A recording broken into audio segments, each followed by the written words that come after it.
So we have good news when we have a little bit of bad news. So it's working, we're powering the truck. We've got lights on.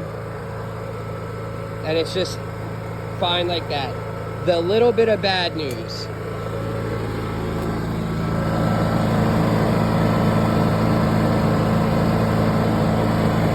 This one is good, it's tight, it's perfect, it's good.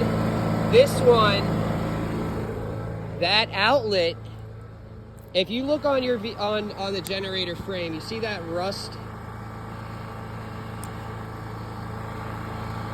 Like rust down there. That's the bolts holding the screws for the outlet. One freaking snapped off right as I was taking it. It was only one. And so only the top bolt is tight. The issue is I was gonna just drill a hole and put a screw, but the screw is like down here. So that might not be able to be used. That's the issue. So you can use that second one right there, the GFI, and using the top part of it would be fine. The bottom part is going to push inwards a little bit. Other than that, the other two, the circles work, and you should be good to go. Like I said, we've got lights on.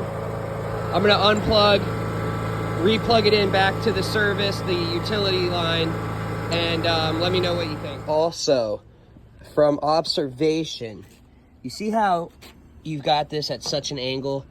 That's going to end up breaking the plug and causing it to fail inside. So you really, and just kind of putting that pressure, that, you know, that pull on it, even though it looks like it's a small little cord, it's actually got some weight to it. Having that pressure and that strain on these cords right here from it just like being suspended in the air is going to cause these to fail early also.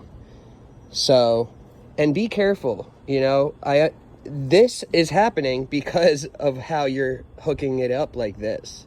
If you didn't have it strained and you had it without any, you know, pulling on that wouldn't happen.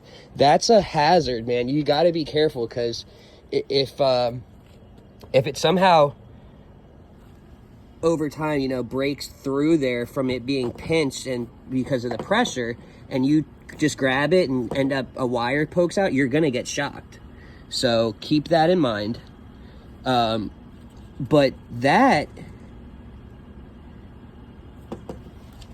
and that 100% is causing the failures to happen way quicker. Your outlet, super rusty.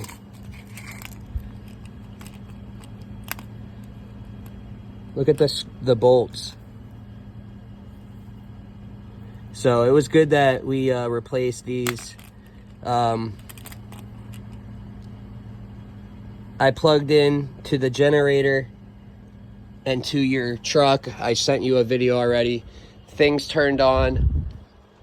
Also, here and at that end, the circular outlets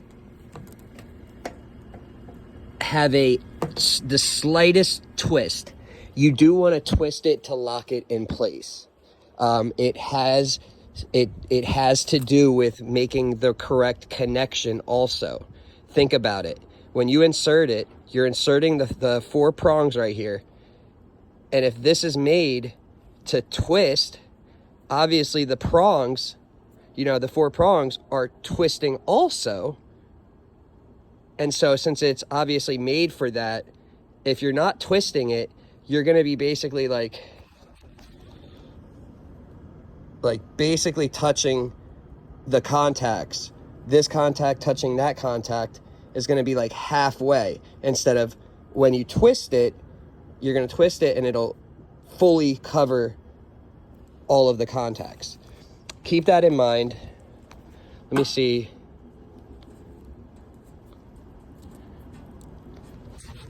Let's see here.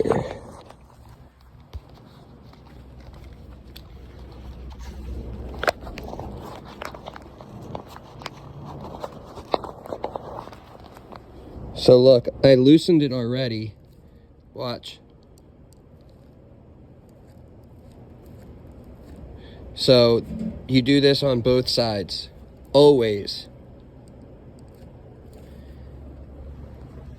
Also, at the generator, you always twist it also. Keep that in mind. Other than that though, we're good to go. We're back on regular power. We've got the fridge powered up.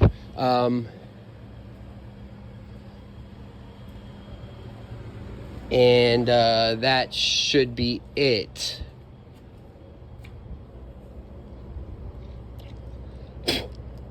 Ultimately, what you need, what is the best situation here, let's say you want to get this longer. Instead of buying a longer big ass cord, just get a longer extension cord.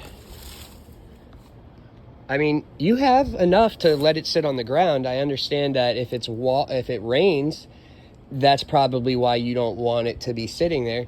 What they make are waterproof boxes that basically like have an opening at top, and so you would basically put the box around here, and then they have a top that's waterproof, and you clamp it down. I forget how they have you tighten it to make it, you know, so that it's a tight seal, but they sell those.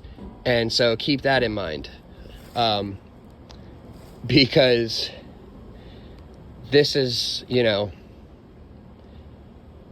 it's just going to cause issues, whether it's safety and getting shocked, or whether it's failing and not making a connection with the contact, which is going to cause you to lose money at events. Anyways, if you have any questions, let me know.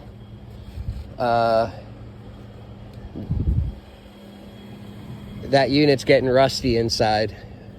You're at 5,000 hours. Hondas are good units, but ultimately, I don't know when the last time you had a valve adjustment, but you definitely should get one soon. A full tune-up. Valves adjusted back to specifications. That way it would be, you know, if you were to contact me for that, I would be able to look at the valves to make sure that we are not seeing any signs of failure, and kind of look over it in a more in-depth way than if someone was just going to do an oil change. So, but honestly, like 5,000 hours is quite a bit. I know you might see people online that are like, I got 10,000, I got 15,000. For sure.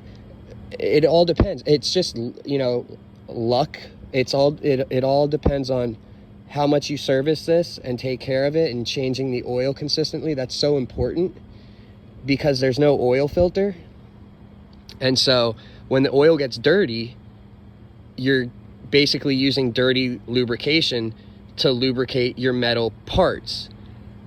Like I tell all of the food trucks, and I've got a YouTube channel, I stress it so much. You have to do the oil changes on time, every time. On your screen, on the generator, you can press that little black button and you can see your hours. You should get a notebook or your phone, copy the hours, and every 200 hours, or, you know, it says online every like 100 hours, they say to change the oil. And so it becomes quite often for food trucks that do this every day, but it's going to make your gen last way longer.